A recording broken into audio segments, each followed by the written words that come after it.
ကျောင်းပြီးတော့မှဆိုတော့တကယ်ချင်းတွေကိုဘယ်လိုမျိုးနှုတ်ဆက်စကားပြောချင်တယ်ကြီးလေ တကယ်ကြီးတော့စာကြိုးစားပေါ့ကျမရဲ့ဒီအဓိကတော့ကျမရဲ့ကြီးစားပေါ့ကျမရဲ့ကောင်းမှာစာရဲလုံနိုင်မယ်ပြီးကိုလုံးချင်တဲ့အရာကိုလည်းလုံနိုင်မယ်အဲဒါကြောင့်ကျမရဲ့အဓိကကြီးစားပါလို့ ဆက်စကားလေးတွေကတော့ဒီနေ့တစ်နှစ်တော့ပေါ့အေးတူကူနဲ့တက်ခဲ့တဲ့ဒီ cricket တကယ်ချင်းတွေကျမယူယူဆိုင်ပြီးတော့3လမှပြရမယ် final ဆောင်လေးမှာဒီနေ့တက်နိုင်ပါစေလို့စတောင်းလေးနဲ့ဆက်ရှင်နောက်ပြီးတော့နောက်နေ့ဒီကြောင်းရောက်လာမယ်ဒီနေရာမောင်လေးညီမလေးကြောင်းမမလိုမျိုးချစ်စရာကောင်းတဲ့ကိုမမိုင်မရှိတော့မရှိတော့ဘူးဆိုရင်တော့မှတခြား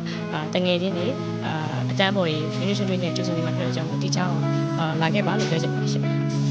ဒီနှစ်ကကက်ကောင်းတယ်လို့ပြောမှာပေါ့။ကောင်းကစိတ်တူကိုတကယ်ချင်းနေတွေ့ရတယ်။အတက်လည်းရမ်းပြောပါတယ်။အဲ့တော့သူတို့စာကြိုးစားပါကျမ်းမာရေးဒီစိုက်ပါတူတူကြော်လွှားကြပါမယ်လို့ပြောချင်ပါတယ်။